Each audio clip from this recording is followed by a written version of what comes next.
Assalamualaikum warahmatullahi wabarakatuh, Bu. Waalaikumsalam warahmatullahi wabarakatuh. Apa kabarnya, Bu? Alhamdulillah sehat. Alhamdulillah. Maaf sebelumnya nih, Bu, udah merepotkan Ibu, meluangkan waktu Ibu untuk kegiatan program kami ya.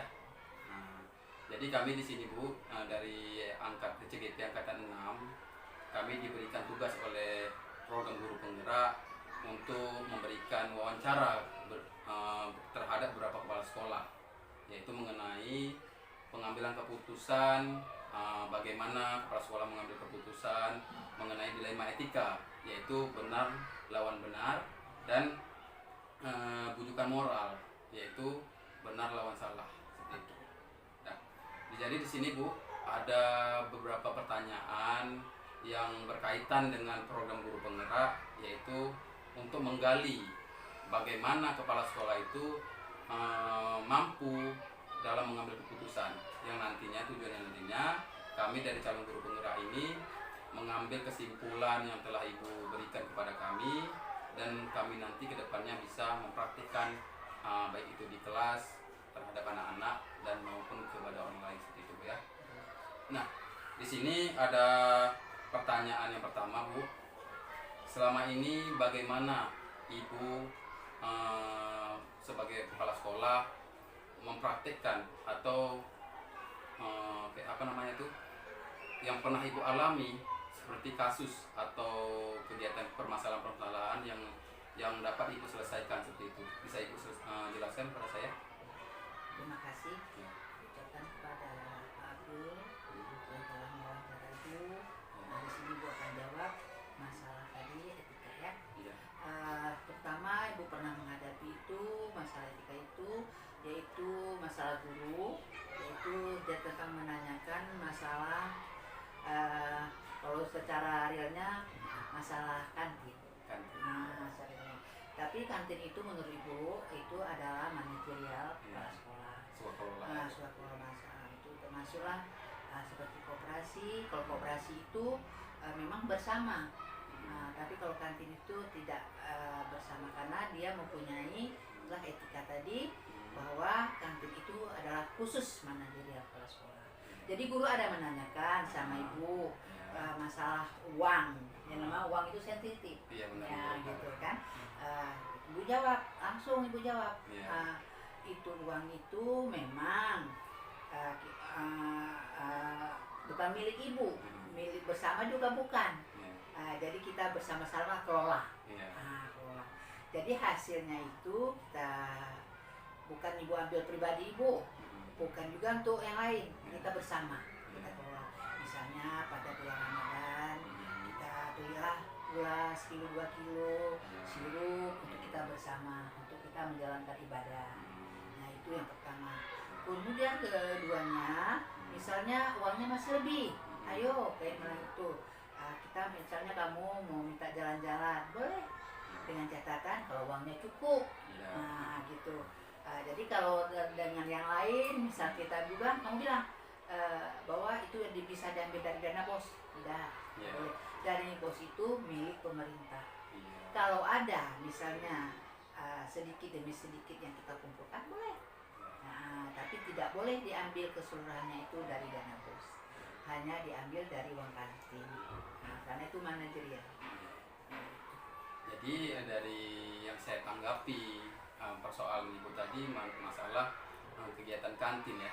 Iya. Uang kantin swakelola. Iya. Swakelola itu yang dilakukan oleh kepala sekolah, ya, Bu. Iya. Namun di sini kita lihat tadi Ibu mengambil keputusan langsung, yaitu jangka pendek dengan jangka panjang. Nah, itu ada di program guru penggerak, ya, Bu, ya. Empat langkah dalam mengambil keputusan. Yaitu tadi Ibu mengambil dalam langkah jangka pendek, jangka panjang. Jangka pendeknya bagaimana? Ibu tadi sudah menyampaikan langsung kepada orang yang bersangkutan, Ibu, ya. Betul. Kalau bahwasanya uang ini Ibu pergunakan untuk keperluan kita bersama, Iya. seperti itu tadi, kan. Nah, kemudian, Bu, di sini selama ini bagaimana Ibu menjalankan pengambilan keputusan itu di sekolah Ibu? Misalkan Ibu tadi jangka pendeknya tadi, kan, Ibu melakukan langsung mengambil keputusan. Apakah di belakang harinya Ibu akan melakukan jangka panjangnya itu bagaimana? Seperti itu.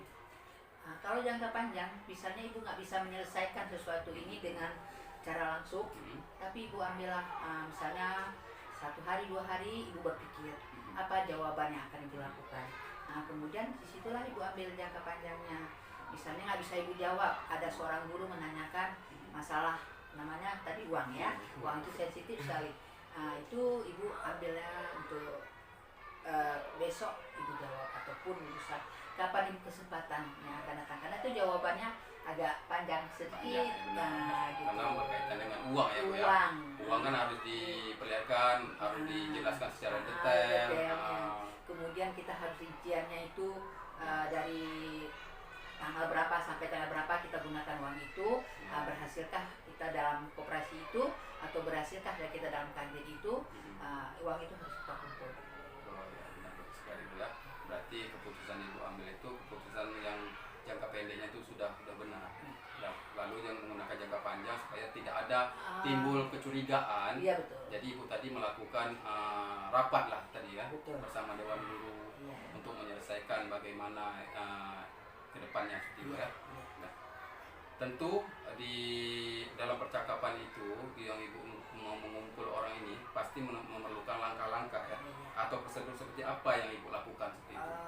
Itu pertama itu kita namanya kawan. Kawan itu bisa jadi kawan benar, bisa juga jadi lawan. Nah, jadi kita supaya jangan terjadi lawan, maka kita membuatlah suatu rapat.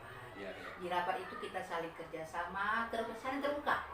Tanya, walaupun ibu sebagai kepala sekolah, ibu juga punya salah, ibu juga punya hak untuk menjawab, ataupun kalau tadi dah ibu bilang nggak bisa ibu jawab hari ini, besok akan ibu jawab. Nah, itu aja. Jadi dengan jalan kita mengadakan rapat bersama. Rapat itu merupakan kunci untuk mencapai mufakat. Iya, untuk menyelesaikan jalan kita, jalan keluarnya bagaimana. Ya seperti itu Bu ya. Baik sekali Bu ya. Di sini kemudian Bu ya, ada hal-hal apa yang selama ini ibu anggap efektif dalam pengambilan keputusan pada kasus-kasus dilema etika, yaitu tadi dilema etika, jadi bukan benar lawan benar ini. Saya rasa ibu rasa nggak ada yang kasus yang wow gitu enggak. Kita paling-paling namanya anak SD, guru-guru, ya secara realnya gitu paling-paling ya saling kayak mana ya, tukar pikiran dan lain-lain, saling membutuhkan sama yang lain. Nggak ada yang efektifnya, nggak ada, cuman kita saling terbuka. Nah terbuka aja, jadi nggak ada ngomong di belakang pep sana, cuap-cuap sana. Nah jadi kita cuap-cuapnya depan aja. Pasti ada timbulnya namanya manusia ya, apalagi yang berkaitan dengan uang ya. Pasti nanti ada itu pasti timbul grup-grup atau klub-klub ya Bu, antara kelompok yang satu dengan kelompok yang lain gitu. Kalau kira-kira kelompok mereka ya membela kelompok dia, padahal kita belum tahu siapa yang arah yang mana yang betul seperti itu ya. Jadi Bu mau tambah sedikit ya. Ya boleh. Kita memang kelompok itu memang ibu bukan di sini aja, di sekolahnya itu udah berapa sekolah itu jalani. Memang ada blok itu ya, blok barat, blok timur. Nah, jadi antara guru ada yang guru ke barat, ada guru yang ke timur. Kita sebagai kepala sekolah nggak bisa ke barat ke timur, berada di tengah antara barat dan timur, kita satu seimbang. Makalah berdiri kita dengan efektif tadi. Baik, mantap sekali ini. Memang ini kalau bisa kita bahas memang kalau praktek ini pengambil keputusan ini waktu kami di program guru penggerak panjang kali Bu. Memang asik seperti itu. Kami sampai jawab kami kan sampai 3:30 ya. 3:30 itu kan jam 4:15. Itu sampai habis maghrib itu masih berlanjut. Memang enak, seru kan. Karena pengalaman jalan terus. Bapak Ibu. Tentunya di dalam kasus ibu ini atau persoalan ibu ini pasti ibu memiliki tantangan.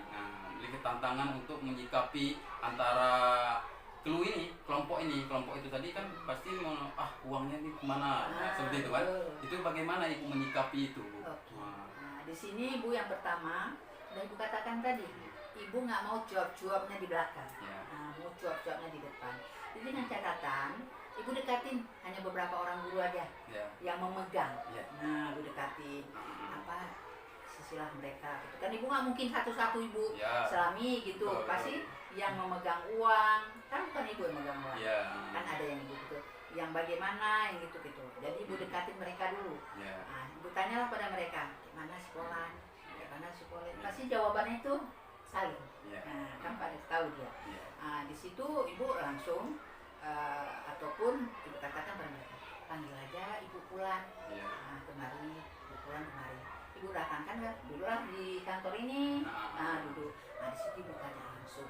Iya. Oh katanya ada begini, ada begitu. Oke, gua ambil kesimpulan. Jadi mau ibu bagaimana? Saya bilang, kita ambil juga dia, bukan harus dengan cakap ibu enggak.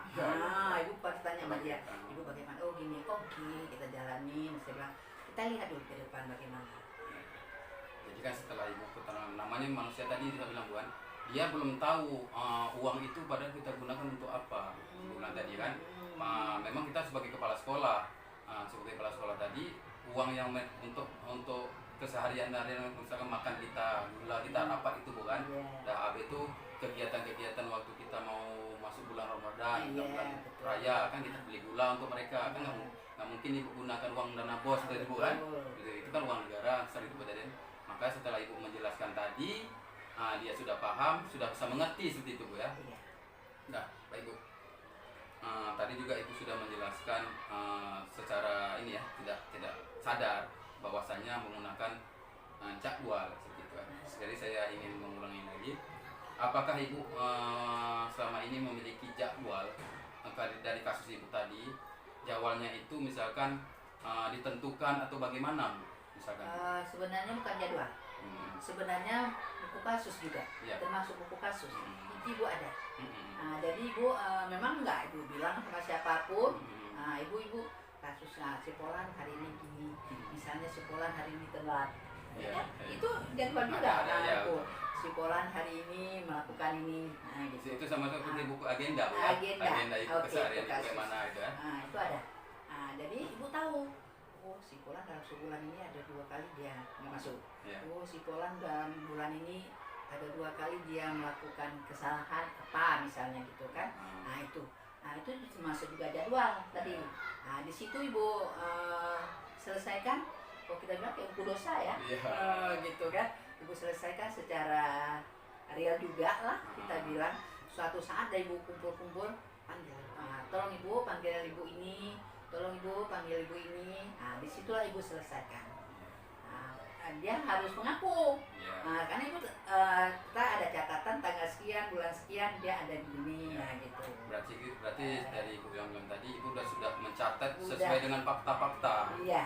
Sesuai dengan kenyataan sudah dari berita-berita yang ibu tangkap tadi ibu catat.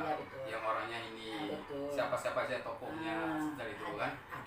Jadi dah ibu buat itu. Ibu selesaikan secara langsung. Kenapa?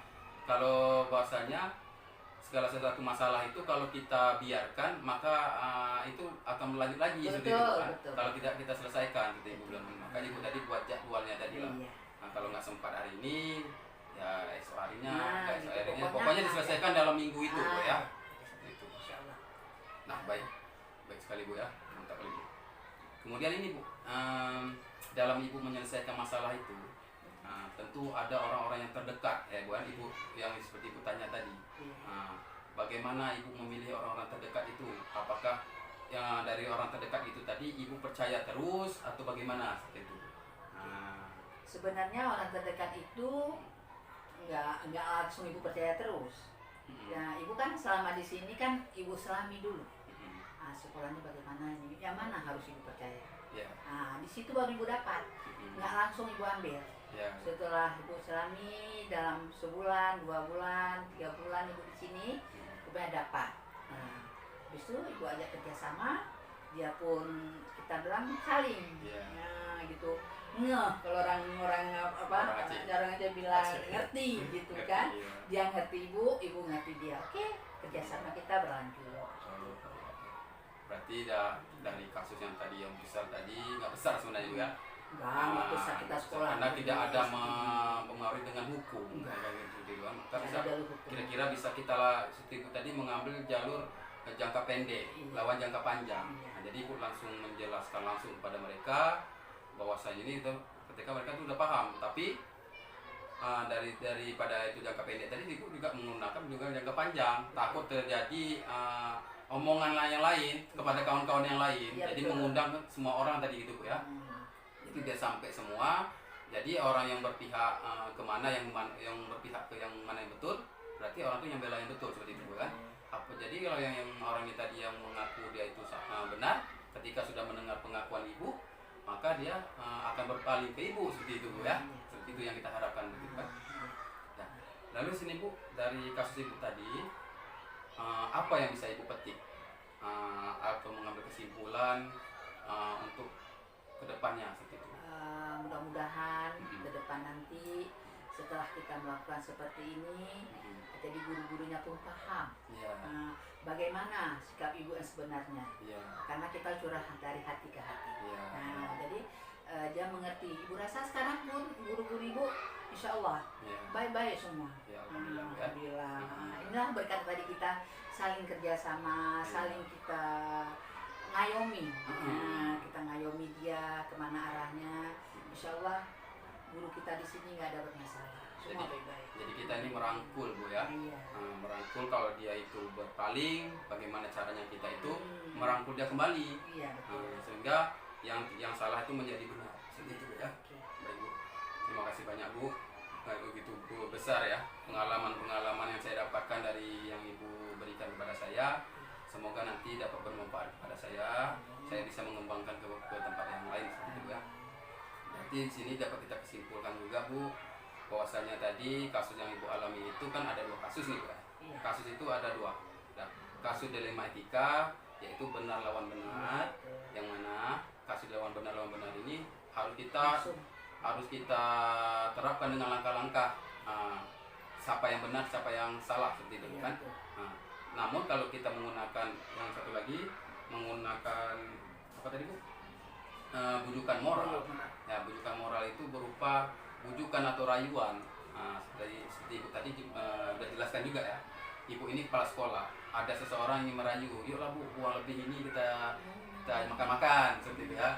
Ataupun uang lebih ini kita jalan-jalan. Terus Ibu tadi menjelaskan, tidak bisa, ini uang negara. Uang negara itu tidak boleh kita gunakan sembarangan, seperti itu.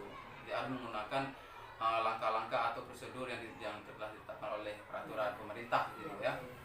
Itu dikatakan bujukan moral. Tapi kalau yang Ibu anggap tadi uang kantin tadi itu kan uang swakelola Ibu. Swakelola Ibu itu bukan Ibu pun untuk Ibu ya, gitu. Jadi Ibu bilang tadi dipergunakan untuk kegiatan hari-hari besar, gitu kan, untuk makan-makan, untuk beli gula, ya itu kan. Ataupun untuk kalau misal kita bilang ini mau dekat lebaran nih Bu, ya gitu kan.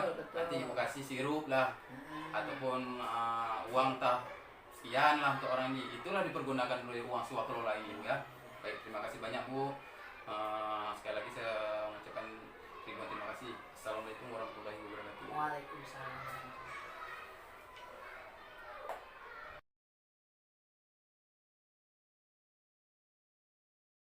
Assalamualaikum warahmatullahi wabarakatuh. Waalaikumsalam warahmatullahi wabarakatuh. Baik, Bunda apa kabar Bunda? Alhamdulillah sehat. Lama kali kita nggak jumpa Bunda. Ya, Dulu Bunda jauh kali, sekarang sudah dekat di depan mata ya kan. Jadi kalau misalkan nggak datang nggak singgah durhaka atau seorang anak seperti itu ya. Jadi Bunda, kami dari JCGP Angkatan 6 diberikan tugas oleh program guru penggerak untuk mewawancarai beberapa kepala sekolah. Tujuannya itu untuk kami mendapatkan pengalaman dari para senior seperti Bunda ini dalam memberikan pengalamannya itu menemukan keputusan dalam suatu kasus ataupun permasalahan-permasalahan yang ada di sekolah begitu Bunda ya. Jadi di sini nanti kan ada dalam penentuan itu, dalam kasus-kasus itu yang mana dikatakan dilema etika, yaitu antara benar dan lawan benar. Kemudian ada berupa bujukan moral, yaitu jawaban itu benar lawan salah, seperti itu kan. Kemudian dalam kasus Bunda nanti ada beberapa pertanyaan yang akan saya berikan kepada Bunda. Semoga kedepannya nanti apa yang Bunda sampaikan ini bisa saya serapkan kepada rekan-rekan yang lain, seperti Bunda ya. Oke, kita mulai Bunda. Yang pertama Bunda, selama ini bagaimana Bunda mengidentifikasi atau mengenal yang berupa kasus itu, yang mana kasus yang saya katakan tadi yang berupa dilema etika, yaitu kasus benar lawan benar, dan mana yang berupa kasus bukan moral seperti itu. Coba Bunda bisa menjelaskan sedikit cerita atau pengalaman Bunda, kasus yang pernah Bunda alami selama ini. Terima kasih kepada Ananda Abdul yang telah berkenan hadir di sekolah Bunda yang mana lebih kurang Bunda di sini baru sebulan 12 hari lebih kurang. Ya alhamdulillah sudah dikunjungi dengan CGP ini sebagai penyemangat bagi kepala sekolah dan juga kepada calon-calon CGP yang ada SD Negeri 13 ini. Jadi yang selama Bunda di sini kita bicarakan tentang masalah ataupun kasus kecil yang ada di SD Negeri 13 ini. Insyaallah dengan ada hal demikian, dengan ada kasus, dengan makin pendekatan kita dengan pertama dengan dewan guru atau dengan lingkungan sekolah. Mungkin dengan tidak ada kasus mungkin kita tidak mendekati, maksudnya biasanya cuek-cuek aja atau dituduh sapa seperti biasa. Tapi dengan ada hal-hal yang demikian, ada kasus kecil, tetapi dengan cara saya yang pertama saya mendekatin dulu. Saya tidak akan menanyakan hal-hal yang positif atau negatif kepada seseorang itu tidak di depan umum. Jadi saya panggil dulu, saya bicarakan bagaimana, saya kasih solusi baik yang saya bicarakan dulu, saya ingatkan dulu dengan lisan. Keduanya masih juga dengan lisan. Ketiganya baru dengan tulisan. Jadi dengan tulisan tersebut itu sebagai bukti fisik kalau ada kendala yang tidak lanjutnya oleh pihak-pihak yang lain, jadi bukti fisik yang tertulis sudah saya pegang. Karena hal-hal tersebut kalau kita melalui tulisan ataupun kalau dengan lisan berupa dokumentasi dengan foto sebenarnya bisa juga, tetapi itu bisa kita rekayasa. Tapi dengan ada tulisan, dengan dokumentasi, dengan ada bukti fisik dengan tulisan, insyaallah mungkin di pihak-pihak yang lain tidak merasa bahwa itu bukan rekayasa. Yang pertama, yang kasus yang ada di SD Negeri Kota SD Negeri Langsa Kota, SD Negeri 13 Langsa, saya begitu melihat gaji pertama saya di sini bulan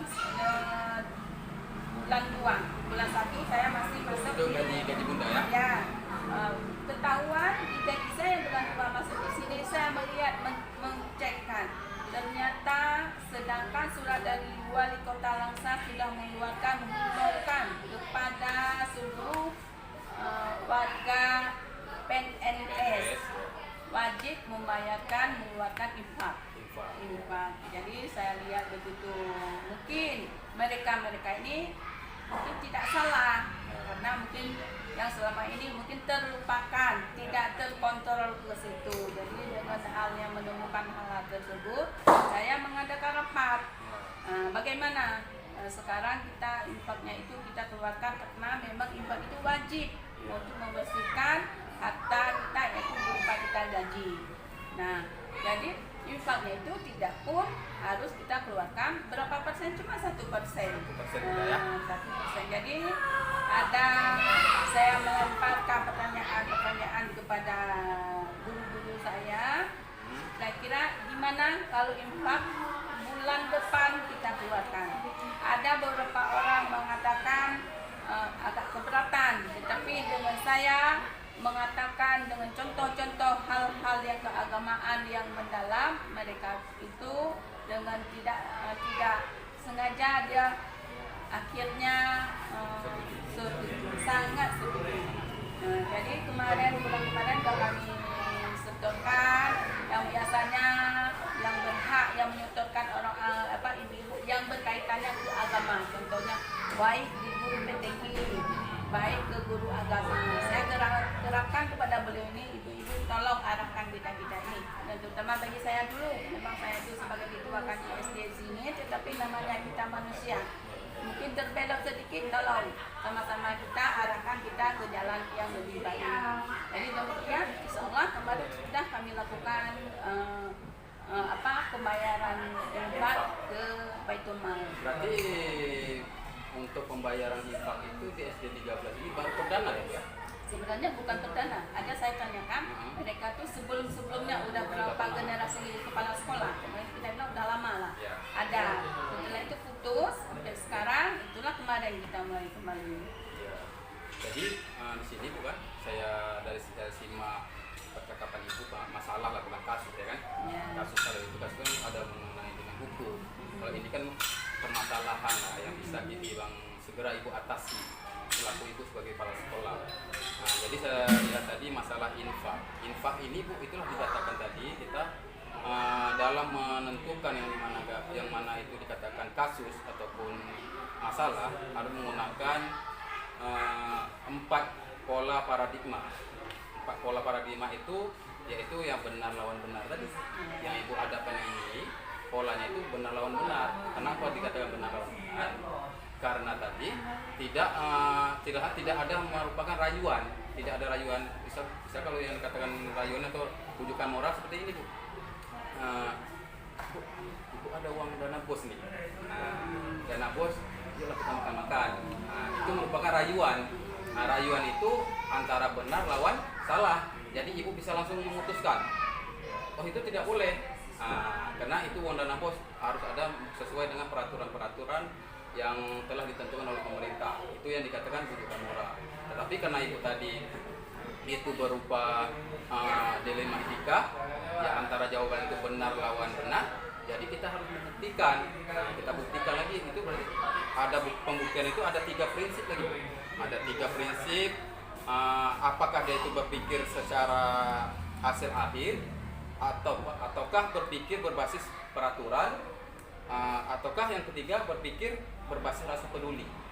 Namun saya lihat tadi dari percakapan ibu tadi, saya lihat ibu menggunakan berpikir berbasis peraturan, karena infak itu berdasarkan peraturan-peraturan yang telah ditetapkan oleh wali kota seperti itu ya.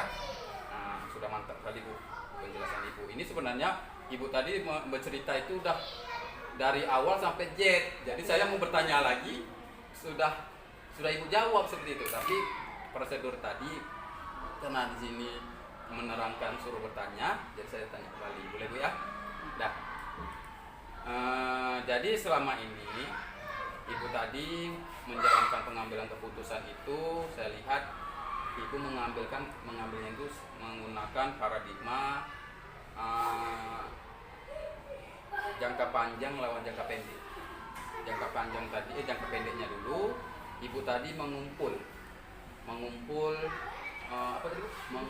guru-guru ya, mengumpul guru-guru ya. Jadi dari hasil rapat ibu nanti ibu sudah menemukan hasilnya apa tadi? Hasilnya tadi yang dulunya orang belum membayar infak sekarang sudah ikut sekolah lain ya Bu ya, seperti itu. Di paradigma ini Bu ada berapa pilihan sebenarnya. Jadi keempat ini individu lawan kelompok bisa kita ambil. Saya lihat tadi ada kaitan juga dengan individu lawan kelompok. Selain menggunakan jangka pendek dengan jangka panjang. Karena di individu lawan kelompok kita lihat ini, individu kita di sini. Ada individu di sini belum membayar pajak. Belum membayar infak. Nah, sementara kelompok lain, kelompok yang baik itu di SD saya, di SD 1 Matang Selimeng, di SD 2 Langsa dulu, mereka sudah membayar infak. Nah, jadi kita harus mengikut kelompok lain. Jangan ada terjadinya persenggangan Bu ya, antara sekolah yang satu dengan sekolah yang lain. Dan itu kita sebagai orang Islam itu wajib. Iya, seperti itu. Tergantung diri sendiri Bu ya. Kalau dia berpikir amal dia ya terus kita buat. Orang tua, apalagi kita itu kan mempunyai aturan ataupun kita pegangan surat tertulis dari imbauan dari wali kota ada. Itu kebaikan wali kota untuk kesejahteraan infaknya itu akan disalurkan kepada nanti ke orang-orang pilihan baiknya. Dan di kita tentu selama ini kita menerima juga imbalan ke sekolah kita, hasil pemberian kita penyetor ke sana per bulan, dan ada imbalan imbas ke kita, yaitu kan mereka Baitul Mal tiap tahun itu mereka tuh ada mengunjungi sekolah-sekolah memberikan sumbangan, baik berupa tertentu menurut sekolah nilainya berbeda-berbeda. Jadi selama ini sebelumnya itu saya menanyakan juga SD kita berapa mendapatkan. Kemarin mereka menjelaskan dapatnya cuma 1 juta. Saya bilang kita warga sekolah SD Negeri 13, kita personilnya lebih kurang, kita ada 12 orang PNS. Itu sangat ramai, tidak sesuai dengan pendapatan yang kita terima dalam satu juta tersebut. Sedangkan pengalaman saya memberikan yang di luar, waktu sebelum saya di sini, cuma kami 7 orang PNS, tapi kami dapat bisa 2 juta. Berarti lebih kurang di sini kalau enggak 3 juta, 4 juta itu tidak akan kemana kita lari kemari. Kenapa? Dengan demikian mudah-mudahan tahun depan dengan kita sudah bertipifikasi kembali untuk membayarkan infak kita, mungkin ke depan dari pihak Baitul Mal bisa kita mendapatkan lebih dari yang sudah kita terima sebelumnya. Jadi uang tersebut pun kita alhamdulillah bisa kita membantukan anak-anak didik kita. Nah, kita perhatikan untuk anak-anak didik kita, walaupun seberapa, tapi namanya kita orang butuh, walaupun uang 1.000 kalau kita butuh mungkin ibu bisa merasakan bagaimana kalau kita butuh di saat itu kita tidak ada. Begitu juga lah, walaupun kita bagikan ke anak-anak kita yang berhak, mereka sangat berterima kasih kembali kepada kita. Padahal uang-uang itu mungkin dari kita ke kita, itu kembali ke kita. Itulah manfaatnya untuk kita semua. Jadi uangnya itu pun udah terarah ya Bu ya, kemana uangnya nanti setor, atau itu untuk sekolah kita juga. Dari misalkan dari uang dapat 2 juta, udah nanti pemerintah disesuaikan, daerah membalikan lagi ke sekolah. Tidak seperti juga, enggak membalikan ditotalkan per tahun kita, enggak dikembalikan seperti itu. Karena apa? Baitul Mal itu banyak program-program juga, tetapi mereka itu utamakan untuk kita dulu karena sumbernya dari kita.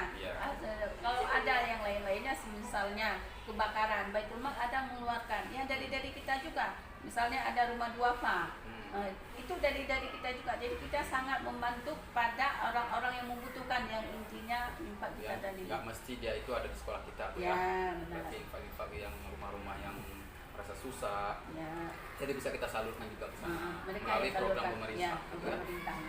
Baik Bu, selanjutnya Bu ya, di dalam masalah atau kasus yang Ibu hadapi ini, Ibu tadi juga sudah menyinggung masalah langkah-langkah. Nah, di sini bagaimana Ibu menerapkan langkah-langkah atau prosedur seperti apa sih untuk menyelesaikan masalah Ibu ini tadi, masalah infak ini tadi. Tadi Ibu sudah menyinggung sedikit waktu Ibu menceritakan masalah infak. Jadi apa itu langkah-langkahnya? Tadi mungkin Ibu tadi sudah menyiapkan mengumpulkan orang-orang kayak gitu ya. Bagaimana Ibu mengumpulkan, apakah semua itu? Seperti itu.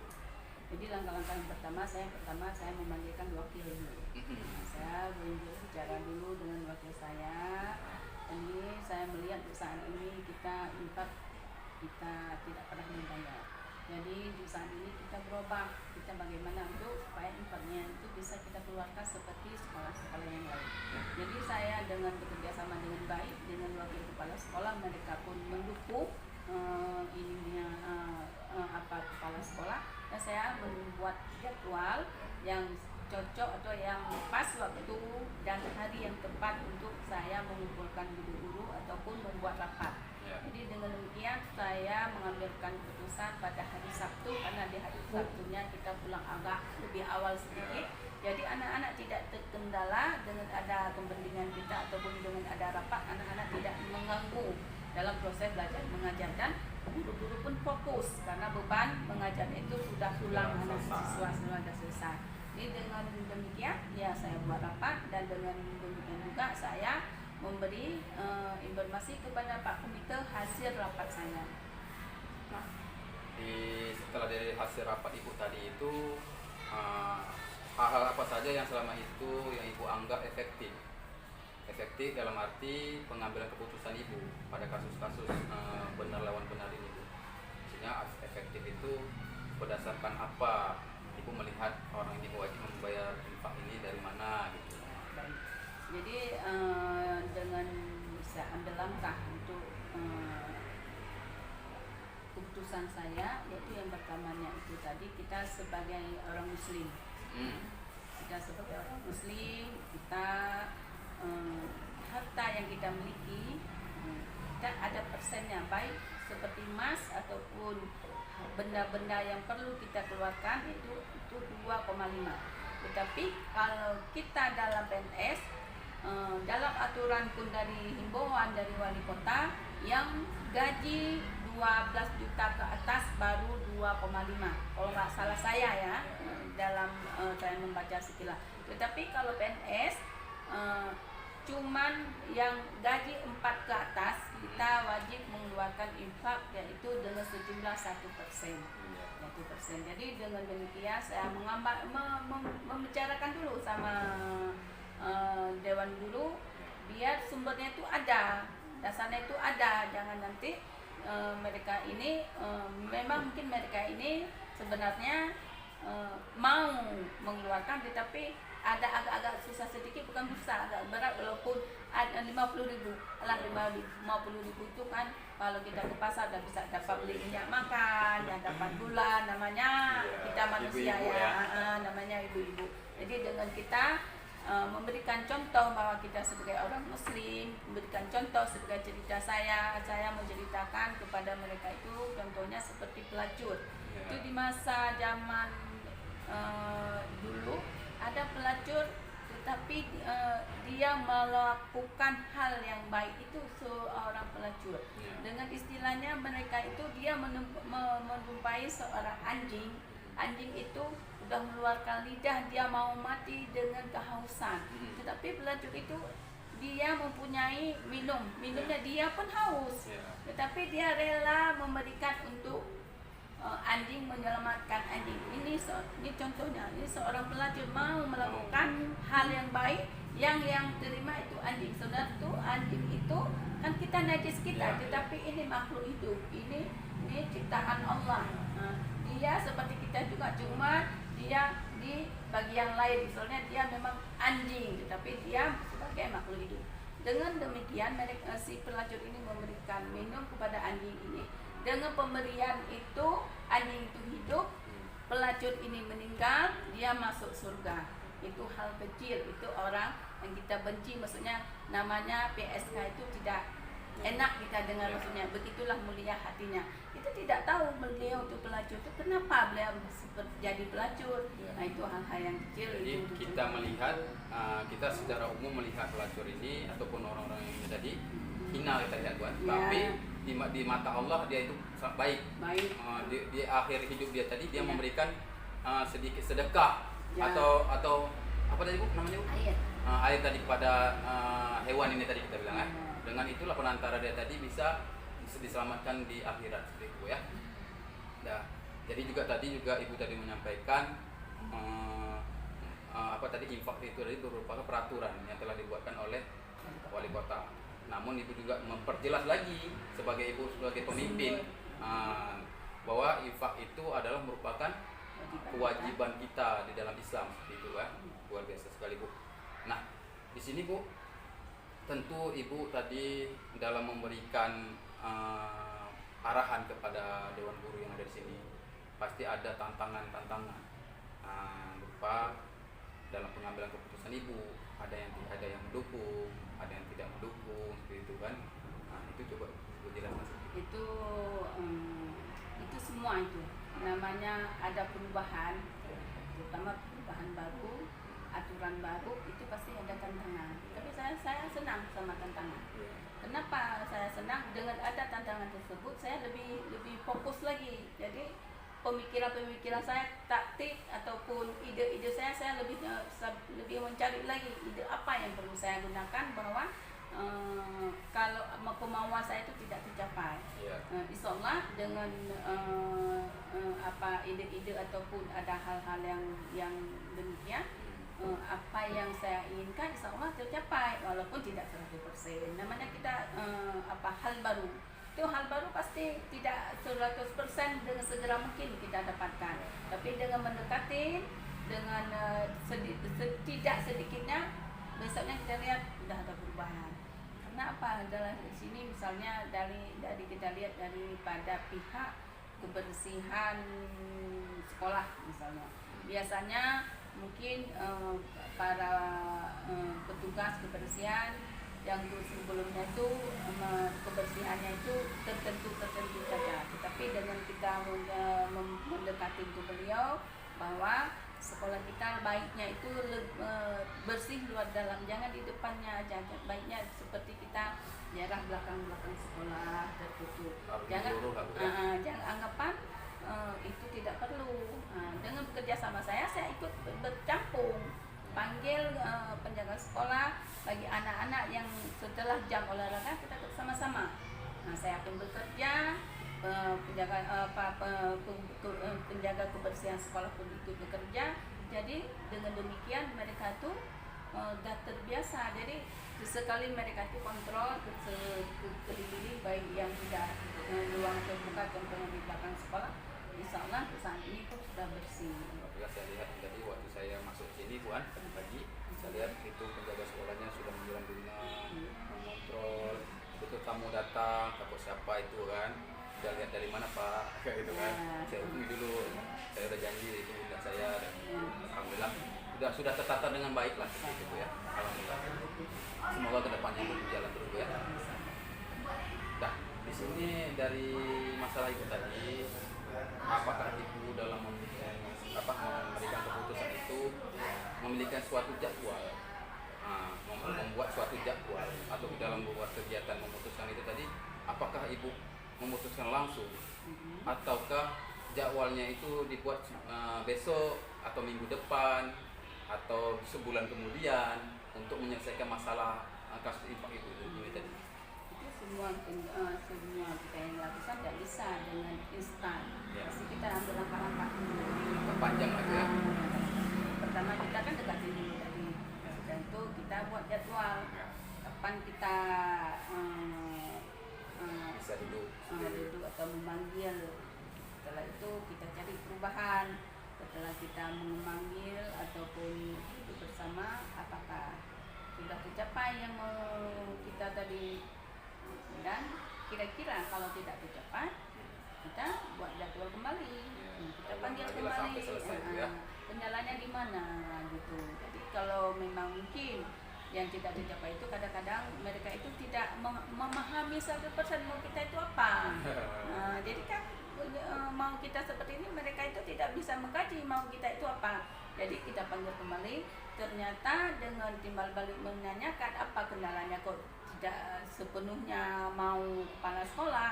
Jadi mereka itu mengatakan yang ini, oh rupanya hal kecil, rupanya beliau itu tidak paham maksud kita ini loh yang ini gitu. Jadi dengan kita mendekati, dengan kita sudah memanggil kedua kali, dengan apa kendalanya sudah kita tanyakan, akhirnya kita lempar kembali, insya Allah selesai masalahnya. Baik.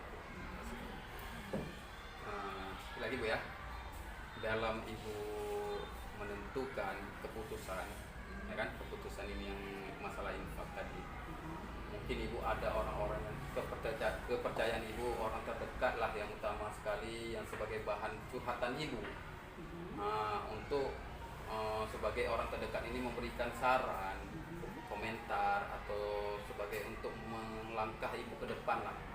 Adakah yang bisa ibu ceritakan kepada saya, siapa itu orang terdekat itu ya? Iya, saya sebagai kepala sekolah. Tetapi kalau saya tidak bekerja sama dengan guru, saya tidak ada apa-apanya. Saya cuman penyegang setir aja. Tetapi yang saya bawa ramai di belakang. Kalau setir saya mungkin salah, orang ini tergelincir semua. Jadi dengan demikian, saya yang pertama saya pegang dulu wakil kepala sekolah. Itu orang terdekat ibu lah. Ya, wakil kepala sekolah saya membicarakan kasus kita ini bagaimana. Setelah itu saya panggil orang tua kami, yaitu Pak Komite. Dengan demi alhamdulillah Pak Komite kita pun ini orang berpendidikan sebagai guru juga. Beliau tuh sangat senang sangat gimana, selama saya di sini beliau pun sangat merasa berterima kasih sekali dengan seperti kemarin. Biasanya di sekolah kita ini kalau acara perpisahan tidak pernah dibuat. Oh iya. Tidak pernah dibuat. Jadi dengan itu saya sampaikan tidak boleh seperti itu, dengan menyampaikan dengan bahasa yang halus, walaupun mereka itu melakukan hal-hal yang sudah terbiasa dah berapa tahun yang lalu. Tapi dengan ada saya, begitu saya mendengar seperti itu, baiknya kita panggil, kita buat acara perpisahan. Kenapa? Walaupun sehari kita bertemu sama beliau, tetapi beliau itu mengabdi di sini. Ada kita menghargai jasa-jasa beliau. Jangan sampai beliau keluar dari sekolah kita seolah-olah goodbye, kita nggak ada ikatan apa-apa lagi. Itu jangan seperti itu. Itu yang merasakan orang keluar.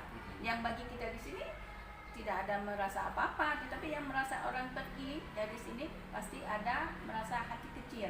Kenapa tidak melakukan perpisahan atau bagaimana? Tidak mengharapkan cindera mata, tetapi ya hal-hal yang tadilah sekurang-kurangnya dengan ada acara perpisahan itu kan kita saling memaafkan. Dan intinya kalau memang baiknya kalau kita bisa memberikan cindera mata, alhamdulillah sekali. Padahal dari yang keputusan ibu tadi ya, kita membuat perpisahan itu tadi memperkenal sekolah kita dengan lingkungan masyarakat yang ada sekitar. Berarti sekolah ini sudah menonjolkan yang dulunya belum pernah dibuat, sekarang sudah pernah dibuat ya. Jadi suatu motivasi lah. Dulu anak sekolah kita misalnya sini ada 600 orang, ke depan mudah-mudahan ada 1000 orang di sini Bu ya. Seperti itulah. Oke.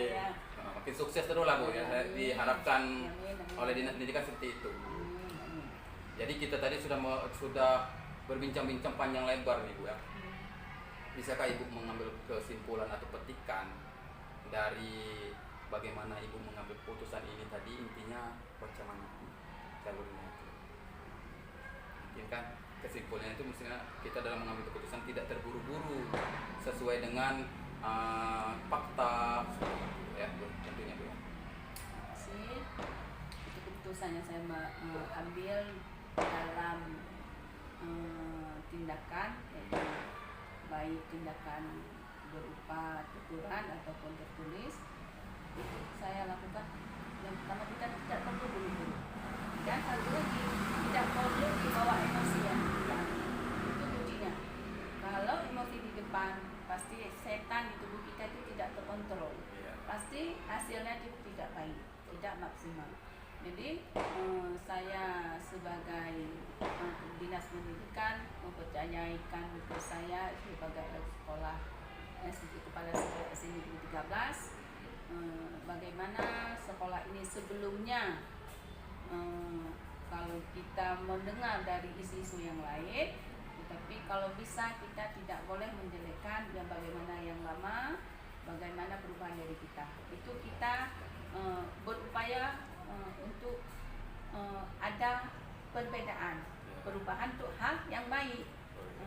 Dengan demikian yang pertama ya kewakilan di kerjasama dengan Pak Komite. Pak, ini program saya bagaimana Pak, begini. Oke Bu, saya dukung. Yang pertama ini yang kemarin itu kantin, ada pihak kantin itu menjual minuman yang tidak diwajibkan lah di sekolah. Ini maksud saya ini minuman berwarna. Saya tidak suka. Memang kebetulan dari pihak sehari-hari kehidupan saya itu minuman yang siap saji itu saya kalau bisa jangan kita konsumsi, karena efeknya saya masa depan anak-anak penerusnya ke depan itu efeknya lama. Jadi kita tidak menyadari membunuh anak dengan waktu yang sangat masih waktu yang panjang. Jadi dengan demikian Pak Komite pun mendukung. Jadi insya Allah kemarin Pak Komite kami undang ada hak perpisahan. Beliau tuh kebetulan Pak Komite ada anak di sini. Dia tuh mengeceknya bukan langsung ke sekolah, anaknya menanyakan gimana Pak, ada jajan gini nggak, ada lagi ya, gitu. Jadi dengan demikian kebetulan Pak Komite ada anaknya di sini. Saya pun dengan kepala sekolah, wakil kepala sekolah, bahwa bagaimana untuk kita pensesani para kantin ini, karena mungkin keuntungan banyak di situ dan instan, maksudnya nggak capek.